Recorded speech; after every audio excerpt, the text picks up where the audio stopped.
Hello everyone, welcome back to the channel. इस video में मैं आपको सब्जेक्ट वाइज वेटेज जो होता है बीपीएससी लेक्चरर के एग्जामिनेशन में उसके बारे में बताने वाला हूं, जिससे कि आपको एक आइडिया लग जाएगा कि जो 2025 की जो वैकेंसी है उसमें आपको किस सब्जेक्ट को कितना इंपॉर्टेंस देना है। ठीक है, ये जो आपका डेटा है ये आपके जो प्रीवियस ईयर एग्जामिनेशन हुए थे उसके आधार पे बनाया गया है और ये आपके लिए बहुत ही हेल्पफुल होने वाला है। सो वीडियो को आप लास्ट तक देखें। एक चीज़ मैं और बताना चाहूँगा, ये वीडियो सिर्फ सिविल इंजीनियरिंग ब्रांच के बच्चों के लिए है। जो आपके mechanical, electrical, electronics, computer science या अदर ब्रांच के बच्चे हैं वो चैनल पे मैं आपको उनके लिए सेम टॉपिक पे कुछ दिनों में सारा ही वीडियो अपलोड कर दूंगा। सो आप लोग चैनल के साथ बने रहें। नेक्स्ट वीडियो में अपन अदर ब्रांच के बारे में बात करेंगे। आज बात करते हैं सिविल इंजीनियरिंग कैंडिडेट के लिए। आप मुझे 003 के नाम से जान सकते हो और ये मेरा एक छोटा सा एजुकेशनल क्वालिफिकेशंस है। तो चलिए बात करते हैं आपका वेटेज का एनालिसिस सब्जेक्ट वाइज कितना रहता है बीपीएससी लेक्चरर में। सब्जेक्ट वाइज जो वेटेज था क्वेश्चन का बीपीएससी में, चलिए उसकी बात करते हैं। लेकिन उससे पहले आपको पता होगा कि इसका जो रिटन एग्जामिनेशन होता है वो एमसीक्यू टाइप का होता है, जिसमें आपके 80 क्वेश्चंस होते हैं। इस 80 क्वेश्चन का जो वेटेज होता है वो 40 मार्क्स का होता है। और ये जो आपके 80 क्वेश्चंस पूछे जाते हैं, इसका जो सिलेबस होता है वो एज इट इज़ गेट का सिलेबस होता है। ठीक है, लेकिन आपको यहाँ पे कंफ्यूज नहीं होना है। भले ही गेट का सिलेबस होता है, लेकिन जो आपके क्वेश्चंस जो पूछे जाते हैं वो गेट का लेवल का नहीं होता, क्योंकि इसके बहुत सारे फैक्टर्स हैं। जैसे देखा जाए तो बीपीएससी लेक्चरर सिविल इंजीनियरिंग का जो रिटन एमसीक्यू टाइप के पेपर होते हैं उसके लिए ड्यूरेशन होता है 2 आवर्स का, और आपको पता है गेट के लिए आपको 3 आवर्स दिए जाते हैं। साथ साथ बीपीएससी लेक्चरर सिविल इंजीनियरिंग में आपके जो पेपर में जो क्वेश्चन आते हैं वो 80 नंबर का होता है। क्वेश्चन भी ज़्यादा रहता है, तो ऑब्वियसली बात है लेंथी क्वेश्चन नहीं रहता। और गेट में जैसे आप देखते हो कि मोस्टली न्यूमेरिकल्स टाइप होते हैं क्वेश्चंस, और कुछ क्वेश्चंस आपके सब्जेक्टिव होते हैं। लेकिन आपके बीपीएससी लेक्चरर में आपका मोस्टली क्वेश्चन सब्जेक्टिव होते हैं और कुछ क्वेश्चन ही न्यूमेरिकल्स होते हैं। इसका यदि क्वेश्चन का लेवल की बात करें तो आप इसको असिस्टेंट इंजीनियर का जो पेपर होता है उससे आप कंपेयर कर सकते हो। तो चलिए बात करते हैं कि हर एक सब्जेक्ट से कितने क्वेश्चंस आए थे एज पर द सिलेबस। ठीक है, तो पहले बात करते हैं आपका इंजीनियरिंग मैथमेटिक्स से। इंजीनियरिंग मैथमेटिक्स में सबसे ज़्यादा वेटेज होता है। 80 क्वेश्चन जो पूछे जाते हैं उस 80 क्वेश्चन में 30 क्वेश्चन आपके सिर्फ इंजीनियरिंग मैथमेटिक्स से होते हैं। मतलब 30 क्वेश्चंस आउट ऑफ 80 आपके सिर्फ इंजीनियरिंग मैथमेटिक्स से पूछे जाते हैं। यदि क्वेश्चंस की बात करें तो इसमें आपको क्वेश्चन देखने को मिलेंगे, जैसे पिछले बार जो पूछा गया था ऑर्डर ऑफ मैट्रिक्स से क्वेश्चन पूछा गया था, कैरेक्टरिस्टिक रूट्स से क्वेश्चंस आए थे, आइजन वेक्टर निकालने के लिए क्वेश्चंस आया था, लीनियर इक्वेशंस से रिलेटेड क्वेश्चन आया था जो आप लोग पढ़े होंगे, कंसिस्टेंट इक्वेशन सॉल्यूशंस क्या होता है, इस टाइप से क्वेश्चन आया हुआ था। साथ साथ आपको डिसकंटिन्यूटी चेक करने को मिला हुआ था एक फंक्शन का। उसके बाद आपके फंक्शन से कुछ क्वेश्चन आए हुए थे, वेक्टर से क्वेश्चन आए हुए थे, जैसे डाइवर्जेंस ऑफ द वेक्टर निकालना जो होता है। उसके बाद आपका सॉल्यूशंस निकालना था डिफरेंशियल इक्वेशंस का, बहुत 2-3 डिफरेंशियल इक्वेशंस से क्वेश्चन आए हुए थे, उसका आपका सॉल्यूशंस निकालना था। फॉरियर एक्सपेंशन से क्वेश्चन आया हुआ था। साथ साथ आपका पार्शियल डिफरेंशियल इक्वेशन से भी आया हुआ था क्वेश्चंस। आपने एक टॉपिक पढ़ा होगा one dimensional wave equations, direct एक क्वेश्चन आया था इससे। लेप्लास इक्वेशन से क्वेश्चन आया हुआ था। साथ साथ आपका क्वेश्चन आया हुआ था general solution of the one dimensional diffusion equation, जो आपने इंजीनियरिंग मैथमेटिक्स में पढ़ा होगा इंजीनियरिंग में, वहाँ से एक क्वेश्चन था। उसका मीन मीडियम से क्वेश्चंस आए हुए थे, पॉइजन डिस्ट्रीब्यूशन से क्वेश्चन आया हुआ था, प्रोबेबिलिटी से क्वेश्चन आया हुआ था, रिग्रेशन कोफिशिएंट से क्वेश्चन आया था, लैग्रांज इंटरपोलेशन मेथड जो आपने पढ़ा होगा वहाँ से क्वेश्चन आया हुआ था, ऑर्डिनरी डिफरेंशियल इक्वेशन से क्वेश्चन आए हुए थे। ऐसे आपके जो भी इंजीनियरिंग मैथमेटिक्स का जो गेट का सिलेबस है उसका मोस्टली सारे टॉपिक को टच करने का कोशिश किया गया था, क्योंकि नंबर ऑफ क्वेश्चंस ज़्यादा हैं तो टॉपिक भी इसमें ज़्यादा कवर किया गया था। सो इंजीनियरिंग मैथमेटिक्स का बहुत ज़्यादा वेटेज इस एग्जाम्स में होते हैं। ठीक है, तो आप नोट कर लो, इंजीनियरिंग मैथमेटिक्स में आपके टोटल 30 क्वेश्चंस पूछे गए थे आउट ऑफ 80। नेक्स्ट की बात करते हैं तो नेक्स्ट आपका हो गया फ्लूइड मैकेनिक्स। फ्लूइड मैकेनिक्स में आप यहाँ देख सकते हो टोटल नंबर ऑफ क्वेश्चंस आपके 8 क्वेश्चन पूछे गए हैं। 8 क्वेश्चंस आपके फ्लूइड मैकेनिक्स से पूछे गए हैं, जिसमें कि क्वेश्चंस का यदि लेवल की बात करें तो ये क्वेश्चन का लेवल आपका मॉडरेट देखने को मिला था। ज़्यादा टफ नहीं था, मॉडरेट जो क्वेश्चंस होते हैं वैसा ही क्वेश्चंस आपको इसमें देखने को मिला था। जैसे कुछ क्वेश्चंस की बात कर लें तो 8 क्वेश्चंस में कुछ क्वेश्चन जैसे बर्नौलीज इक्वेशन से क्वेश्चन डायरेक्ट आया हुआ था, स्पेसिफिक एनर्जी से क्वेश्चन आया हुआ था। कोफिशिएंट ऑफ चेंजेस फॉर्मूले जो होते हैं वहाँ से क्वेश्चन आया हुआ था। स्ट्रीम फंक्शन आपने पढ़ा होगा, वहाँ से आपको फ्लूइड मैकेनिक्स में इस तरह के कुछ क्वेश्चंस आए हुए थे। तो इसमें 8 क्वेश्चंस पूछे गए थे आउट ऑफ 80 क्वेश्चंस में। ठीक है, नेक्स्ट बात करते हैं आपका सब्जेक्ट, वो हो गया आपका बिल्डिंग मटेरियल। बिल्डिंग मटेरियल से आपका एक क्वेश्चन देखने को मिलेगा, एक क्वेश्चन आपका बिल्डिंग मटेरियल से है, जिसमें कि आप यहाँ देख सकते हो गेट में भी आपके बिल्डिंग मटेरियल से जो वेटेज है उसका कम होता है, और यहाँ पे भी आपका एक ही क्वेश्चन पूछा गया है। वो भी बहुत ईजी क्वेश्चन था, मॉडरेट भी नहीं था। क्वेश्चन था आपका जो क्यूरिंग पीरियड होता है ओपीसी का, उसको कंपेयर करना था क्यूरिंग पीरियड ऑफ पीपीसी से। Means curing period of OPC ज़्यादा होता है या कम होता है या इक्वल होता है पीपीसी से, बस यही क्वेश्चन था। एक क्वेश्चन पूछा गया था बिल्डिंग मटेरियल से। ठीक है, पूरा ही सब्जेक्टिव आपका ये क्वेश्चन था और बहुत ही इजी लेवल का क्वेश्चन था। ठीक है, नेक्स्ट बात करते हैं आपका, नेक्स्ट सब्जेक्ट आपके हाइड्रोलॉजी हो गए। हाइड्रोलॉजी से यदि बात करें तो आपको पता होगा हाइड्रोलॉजी में आपका यूनिट हाइड्रोग्राफ जो होता है वो आपके गेट के लिए भी बहुत ज़्यादा क्रूशियल टॉपिक होता है, और इसमें भी आपका यूनिट हाइड्रोग्राफ से एक क्वेश्चन देखने को मिला था। साथ साथ एक क्वेश्चन आया था आपका, इसको आप एटमॉस्फेयर से कह सकते हो, हाइड्रोलॉजी के अंडर इसको रखा जा सकता है। जैसे एक क्वेश्चन था कि 80% of the mass of atmosphere is contain, मतलब जो 80% जो मास है एटमॉस्फेयर का वो कहाँ कंटेन करता है। लाइक उसमें ऑप्शंस था ट्रोपोस्फीयर, स्ट्रेटोस्फीयर, जो आपने पढ़ा होगा उसमें से आपको एक ऑप्शन टिक करने थे। तो बस 2 ही क्वेश्चन आया हुआ था आपके हाइड्रोलॉजी से, इंजीनियरिंग हाइड्रोलॉजी से। ठीक है, इसमें भी आपका, इस गेट में भी आपका यूनिट हाइड्रोग्राफ के सबसे क्वेश्चंस आते हैं, और यहाँ पे भी आपको एक यूनिट हाइड्रोग्राफ से क्वेश्चंस देखने को मिला था। ठीक है, नेक्स्ट जो अपना सब्जेक्ट है वो हो गया आपका स्टील इंजीनियरिंग। स्टील इंजीनियरिंग की बात करें तो इसमें आपका 2 क्वेश्चंस आए थे आउट ऑफ 80। 2 क्वेश्चंस में आपका जो था वो कोडल प्रोविजन से था। जैसे एक क्वेश्चन था आपका जो आपने पढ़ा होगा, फिजिकल प्रॉपर्टी ऑफ जो स्टील होते हैं, उसमें 4 ऑप्शंस दिए हुए थे। लाइक स्टील का थर्मल एक्सपेंशन क्या होता है, यूनिट मास ऑफ स्टील क्या है, modulus of elasticity of steel क्या होता है, modulus of rigidity of steel क्या होता है। इसमें कुछ वैल्यू दिए हुए थे और इसमें से कौन सा सही है ये आपको इसमें टिक आउट करना था। ये आपका एक क्वेश्चन आया था। दूसरा था आपका maximum value of effective slenderness ratio से एक क्वेश्चन था। तो स्टील का आपका यही 2 क्वेश्चन देखने को मिला था एग्जाम में। तो इसका वेटेज 2 क्वेश्चन का हो गया। गेट में भी स्टील इंजीनियरिंग का उतना ज़्यादा वेटेज नहीं होता है as compare to other subject, और यहाँ पे भी आपको 2 ही क्वेश्चंस देखने को मिला था। नेक्स्ट बात करते हैं आपका इंजीनियरिंग मैकेनिक्स का। इंजीनियरिंग मैकेनिक्स से आपको एक क्वेश्चन देखने को मिला था। ठीक है, एक क्वेश्चन आपको इंजीनियरिंग मैकेनिक्स से देखने को मिला था, और ये क्वेश्चन आपके न्यूमेरिकल्स टाइप के थे, इक्विलिब्रियम कंडीशन से रिलेटेड क्वेश्चन था, जो कि मैं रिकॉल कर पा रहा हूँ। तो आपका कुछ क्वेश्चन जो है मैं आपको थोड़ा सा डायग्राम बना के बता देता हूँ। ये क्वेश्चन था आपका, लाइक एक इस तरह का स्ट्रक्चर दिया हुआ था जिसका हाइट आपका 15 मीटर दिया हुआ था। ठीक है, और यहाँ पे आपका लोड लगा हुआ था एक जो 2P था। ठीक है, और एक लोड आपका नीचे लगा हुआ था जो P था। ठीक है, P यहाँ लगा हुआ था और यहाँ पे आपका 2P लोड लगा हुआ था। साथ साथ आपके फोर्स जो था एक लगा हुआ, थ्रस्ट जो कह सकते हैं, यहाँ पे लगा हुआ था F1, ये था आपका F2, यहाँ था आपका F3। सॉरी, थोड़ा सा डायग्राम गड़बड़ हो रहा है, मैं आपको बस आइडिया दे रहा हूँ कि इस टाइप के क्वेश्चंस आए थे। ठीक, और यहाँ था आपका F1। ये आपका 2P और P जो फोर्स था इसको कंसिडर करके आपको फाइंड आउट करना था आपका F2 और F3 का फोर्स कैलकुलेट करना था। ये F1 नहीं, F2 और F3 आपको कैलकुलेट करना था। ये न्यूमेरिकल क्वेश्चन था, इंजीनियरिंग मैकेनिक्स का इजी क्वेश्चन था, आपको इसको सॉल्व करना था। बस एक ही क्वेश्चन आया था इंजीनियरिंग मैकेनिक्स से। बाकी जो डिटेल सॉल्यूशन है वो मैं आपको जब क्वेश्चन का जो एक क्वेश्चन का मैं एनालिसिस करूँगा, साथ साथ मैं आपको सोर्स भी बताने वाला हूँ कि कौन सा क्वेश्चन कहाँ से पूछा गया, किस बुक के रेफरेंस से पूछा गया है, वो मैं आपको नेक्स्ट वीडियो में बताऊँगा। तो उसमें मैं आपको डिटेल से उसका मैं एनालिसिस कर दूँगा। अभी मैं बस आपको एक आइडिया दे रहा हूँ कि इस टाइप का क्वेश्चन आया था। तो इंजीनियरिंग मैकेनिक्स में आपको एक क्वेश्चन देखने को मिला था। ठीक है, इंजीनियरिंग मैकेनिक्स के बाद बात करें तो आपका आता है आरसीसी।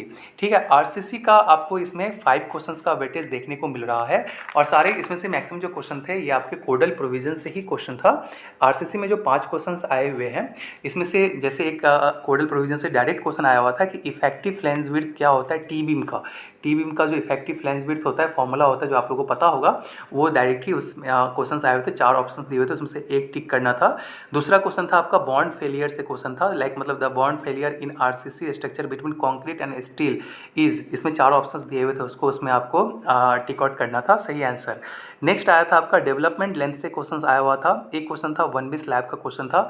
तो ऐसे आपको नॉर्मल क्वेश्चन इसमें आरसीसी में मॉडरेट क्वेश्चन देखने को मिला था, इजी टू मॉडरेट मैं बोल सकता हूँ, डिफिकल्ट क्वेश्चंस नहीं थे आरसीसी में, easy to moderate questions RCC में पूछा गया था। 5 क्वेश्चंस का इसमें वेटेज है, 80 में 5 क्वेश्चंस आए थे आरसीसी से, ठीक है। नेक्स्ट की बात करें तो नेक्स्ट हमारे पास है आपका सॉइल मैकेनिक्स। सॉइल मैकेनिक्स में आपका सबसे ज़्यादा मैथमेटिक्स के बाद जो वेटेज है वो आपका सॉइल मैकेनिक्स का वेटेज है। इसमें आप देख सकते हो इसमें 12 क्वेश्चन पूछे गए थे आउट ऑफ 80, ठीक है। और इसके जो क्वेश्चंस थे वो भी इजी टू मॉडरेट ही क्वेश्चन था। जैसे कुछ क्वेश्चंस का कुछ टॉपिक का चर्चा करें, जैसे आपका पोरोसिटी दिया हुआ था, हाइड्रोलिक ग्रेडियंट निकालना था, परमिबिलिटी से क्वेश्चंस आए हुए थे, स्पेसिफिक ग्रेविटी फाइंड आउट करना था, कंसोलिडेशन से न्यूमेरिकल्स आए हुए थे, मेजर और minor principal stress find out करना था, फाउंडेशन इंजीनियरिंग से न्यूमेरिकल्स आए हुए थे, जैसे ultimate load capacity find out करना था। इस टाइप का क्वेश्चंस आपको सॉइल मैकेनिक्स में देखने को मिला था। क्वेश्चन का लेवल मॉडरेट ही था, मतलब मैथ्स के बाद आपका 12 मार्क्स सेकेंड हाईएस्ट आप इसको सॉइल इंजीनियरिंग में मान सकते हो। गेट में भी ऐसा ही होता है, गेट में भी जो आपके जो टॉप 3 जो मोस्ट वेटेज रखने वाला जो सब्जेक्ट होता है सिविल इंजीनियरिंग में, वो आपका एक तो सॉइल इंजीनियरिंग हो गया। मैं आप कंफ्यूज मत होना, सॉइल इंजीनियरिंग, सॉइल मैकेनिक्स, जियो टेक्निकल इंजीनियरिंग सारे के सारे एक ही हैं, ठीक है, तो बस नाम अलग अलग है। तो सॉइल मैकेनिक्स या इंजीनियरिंग से जो क्वेश्चन आते हैं गेट में, और उसके बाद आपका मैथ्स से, और उसके बाद आपका इन्वायरमेंट है, ये 3 जो सब्जेक्ट होता है गेट में सिविल इंजीनियरिंग का, सबसे ज़्यादा वेटेज रखा जाता है। मैथ्स, सॉइल और इन्वायरमेंट से सबसे ज़्यादा क्वेश्चंस आते हैं। सेम चीज़ आपको अभी तक जो आपका बीपीएससी का जो लेक्चरर का पेपर था, यहाँ पे भी पैटर्न आप देख सकते हो कि जो गेट का पैटर्न है उसी को मोर और लेस फॉलो करने का कोशिश किया गया है। इसमें भी मैथ्स से सबसे ज़्यादा क्वेश्चन था, और सेकेंड हाईएस्ट आपका सॉइल इंजीनियरिंग से, जियो टेक्निकल से आपका क्वेश्चन यहाँ पे देखने को मिल रहा है। नेक्स्ट सब्जेक्ट की बात करें तो ये आपका था अपना ट्रांसपोर्टेशन इंजीनियरिंग की बात करें तो इसमें आपके टोटल 5 क्वेश्चंस आए हुए थे ट्रांसपोर्टेशन इंजीनियरिंग से, ठीक है।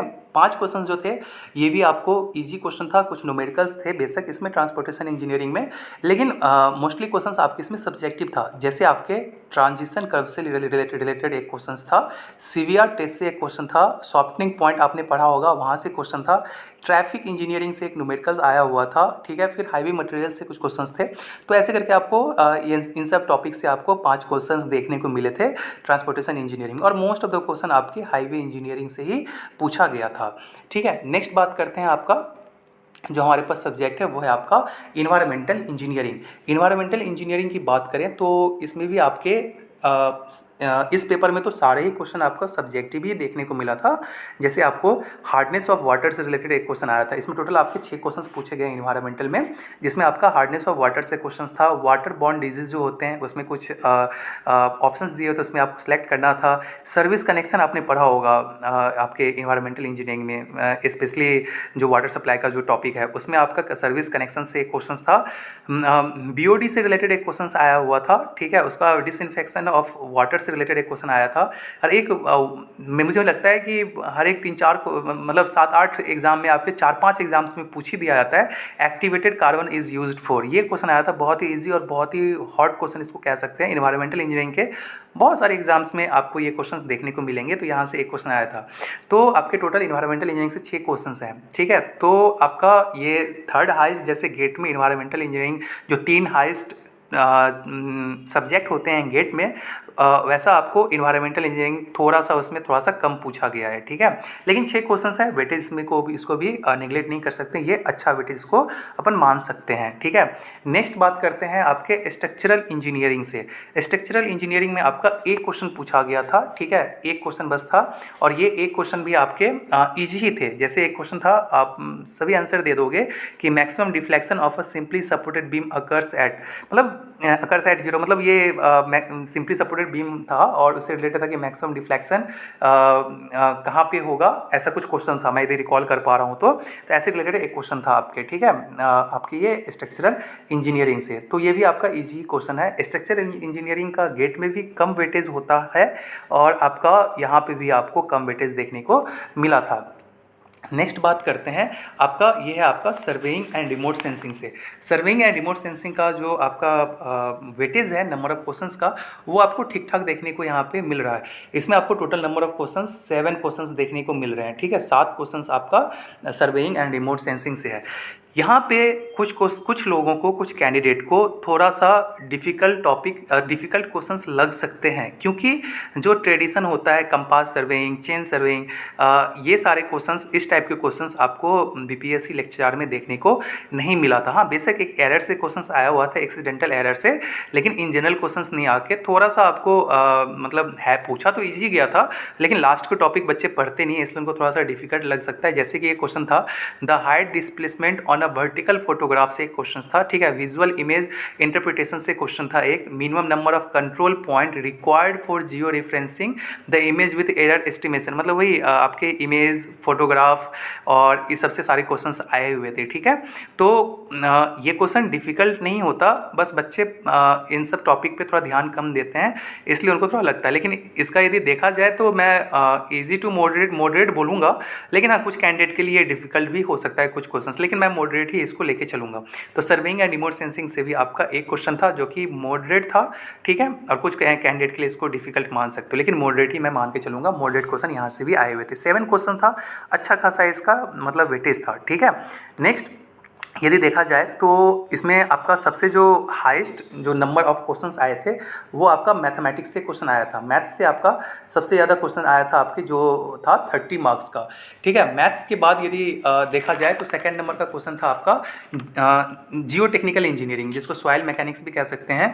वहाँ से आपके टोटल 12 क्वेश्चन आए थे, 12 क्वेश्चन आपका सॉइल इंजीनियरिंग से आया था, ठीक है। तो सॉइल का वेटेज देखा जाए तो इसमें मैं यहाँ पे 12 क्वेश्चन लिख देता हूँ। थर्ड जो आप कह सकते हो वो आपका था फ्लूइड मैकेनिक्स से, फ्लूइड एफएम, इसमें आप ओपन चैनल फ्लो भी मेंशन कर सकते हो। कुछ कैंडिडेट ओपन चैनल फ्लो को अलग करते हैं और फ्लूइड मैकेनिक्स को अलग करते हैं, ऐसा नहीं करना है। एक्चुअली फ्लूइड मैकेनिक्स एक कंबाइंड फॉर्म सब्जेक्ट है, अलग करना है तो आप कर लो, लेकिन एक मान के चलो जिसका आपका जो वेटेज था आपका 8 नंबर का, 8 क्वेश्चन का वेटेज था फ्लूइड मैकेनिक्स से, ठीक है। और उसके बाद फ्लूइड मैकेनिक्स यदि ये 3 टॉपिक को कैलकुलेट कर दिया जाए तो 3 सब्जेक्ट को, तो ये 3 सब्जेक्ट ही सिर्फ 50 क्वेश्चंस आए हुए थे इस 3 सब्जेक्ट में आउट ऑफ 80। मतलब ये मैथमेटिक्स, सॉइल और फ्लूइड मैकेनिक्स, इसको यदि कंबाइंड फॉर्म में देखा जाए तो आपके इसमें 50 क्वेश्चंस तो आपके सिर्फ ये 3 सब्जेक्ट से देखने को आपको मिला था। यदि आरसीसी को भी ऐड कर दिया जाए तो आरसीसी और आपके सर्वेइंग को, तो आपके 3, 4, 5 सब्जेक्ट में आपका टोटल करीब 65 क्वेश्चंस, 65 से 60 से 65 क्वेश्चंस देखने को मिलेगा आउट ऑफ 80, ठीक है। तो ये आपका सब्जेक्ट वाइज एनालिसिस है।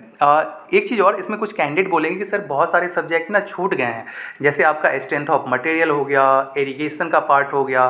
तो मैं आपको बता दूं, स्ट्रेंथ ऑफ मटेरियल, इरिगेशन, ये सब जो सब्जेक्ट हैं, इससे क्वेश्चंस पिछले बार नहीं आए थे, ठीक है। आप क्वेश्चन पेपर देखना, क्वेश्चन नहीं आया हुआ था। हाँ, एक आपका चैनल डिज़ाइन का क्वेश्चन था, लेकिन उसको मैं एज अ फ्लूइड मैकेनिक्स ही माना हूँ, FM का पार्ट ही माना हूँ, ठीक है। तो लेकिन आपका लेकिन इसका मतलब ये नहीं कि सोम, इरिगेशन, ये सब जो सब्जेक्ट हैं ये इंपॉर्टेंट नहीं है। हो सकता है कि इस सब्जेक्ट इस पिछले ईयर में नहीं आया था, अभी 2025 वाले एग्जाम्स में आ जाए, क्योंकि ये सारे ही जो सब्जेक्ट हैं ये हॉट सब्जेक्ट हैं और इससे क्वेश्चंस देखने को मिलते हैं, तो आपको सारा ही कंप्लीट करना है।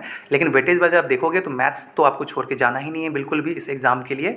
सॉइल मैकेनिक्स आपको छोड़ के नहीं जाना है, सर्वेइंग आपको छोड़ के नहीं जाना है, साथ साथ आपको आरसीसी भी फोकस करना है और फ्लूइड मैकेनिक्स। ये आप इतना टॉपिक करके जाओगे तो आप आराम से इंटरव्यू कॉल क्या सिलेक्शन भी आप ले सकते हो, ठीक है। बाकी आपके पास टाइम रहेगा तो आप, अभी तो बहुत सारा टाइम बचा हुआ है एक्चुअली, तो आप और जो सब्जेक्ट है उसको भी आप कंप्लीट कर सकते हो। बाकी और भी कुछ इन्फॉर्मेशन आता है तो मैं आपको अपडेट कर दूंगा। बाकी और जो इसमें क्वेश्चन का एनालिसिस, कौन से क्वेश्चंस कहाँ से पूछे गए हैं, ठीक है, ये सारा ही चीज़ असिस्टेंट प्रोफेसर के रिगार्डिंग, असिस्टेंट इंजीनियर के रिगार्डिंग मैं आने वाले टाइम पे इस चैनल पे बहुत सारे वीडियोज़ डालते रहूँगा। सो मिलते हैं नेक्स्ट वीडियो में एक नई इन्फॉर्मेशन के साथ। तब तक अपना आप बहुत ज़्यादा ख्याल रखें, पढ़ने पर मन लगाएँ और take care, bye bye, thank you.